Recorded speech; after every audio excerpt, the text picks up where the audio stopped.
Yeah, myself, Dr. Nagarjuna V, consultant neurosurgeon and assistant professor at Usmania General Hospital and Usmania Medical College.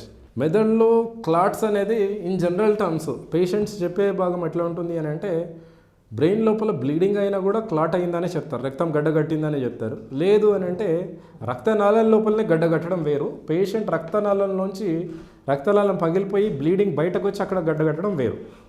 So రక్తనాళం లోపల గడ్డగట్టినప్పుడు ఆటోమేటిక్గా ఆ రక్తనాళం బ్రెయిన్లో ఏ ఏరియాకి అయితే supply చేస్తుందో ఆ ఏరియా అనేది ఒక 5 నిమిషాలు రక్త ప్రసరణ లేకపోతే ఆటోమేటిక్గా నాడి కణాలు అనేవి చనిపోవడం జరుగుతుంది.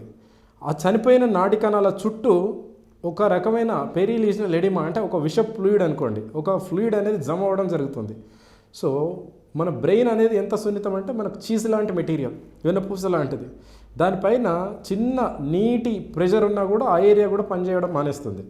మనకి ఎప్పుడైనా కూడా ఒక్కసారి స్ట్రోక్ వచ్చిన రక్తనాళాలు బ్లాక్ వచ్చి అక్కడ క్లాట్ అయ్యి ఆ ఏరియాకి రక్తం సప్లై ఆగిపోయింది అని అంటే దాన్ని మనం రివర్స్ చేయడం అనేది అంత ఈజీ కాదు. సో మన ట్రీట్మెంట్ ఫోకస్ అంతా కూడా ఇక్కడనే కదా, ప్రపంచంలో ఎక్కడైనా కూడా మనం చేసే ట్రీట్మెంట్ అనేది ఎక్కడైతే బ్లాక్ అయిందో దాని చుట్టూ ఉన్న ఏరియా ఎఫెక్ట్ కాకుండా చూసుకోవడం, ఆ బ్లాక్ అనేది అంతకు మించి పెరగకుండా చూసుకోవడం, అట్లాంటి బ్లాక్లు ఇంకో చోట రాకుండా చూసుకోవడం అనేది మన ప్రైమరీ ఎయిమ్.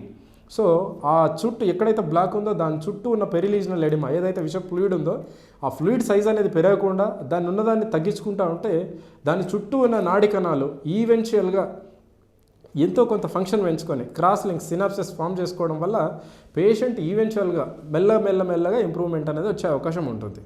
సో సిమ్టమ్స్ అనేది సేమ్ స్ట్రోక్ సిమ్టమ్స్.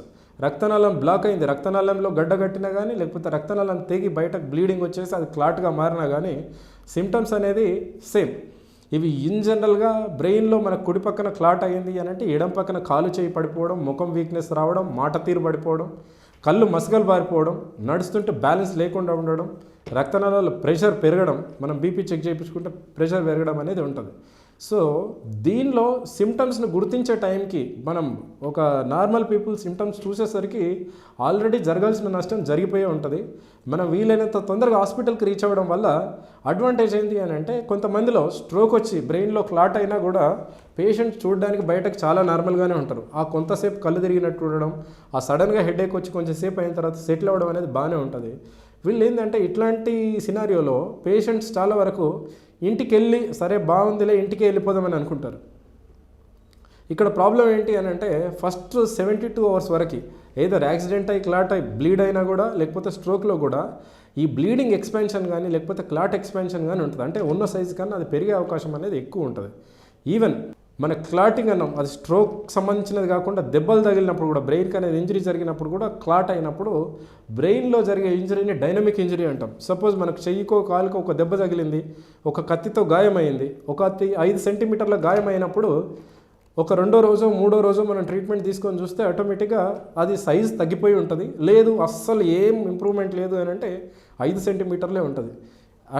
అట్లా కాకుండా బ్రెయిన్లో కొంతమందిలో డైనమిక్ ఇంజరీ అనే దానివల్ల మనకు దెబ్బ తగిలిన తర్వాత అయిన బ్లీడింగ్ ఫస్ట్ 72 అవర్స్ లోపల దానికి సైజు డబుల్ సైజ్ అయిపోవడం, అసలు బ్లీడింగ్ లేని ఏరియాలో బ్లీడింగ్ రావడం అనే రిస్క్ కూడా కొంతమందిలో ఉంటుంది. అంతమందిలో అని కాదు, డెఫినెట్ కొంతమందిలో మాత్రం ఈ రిస్క్ ఉంటుంది.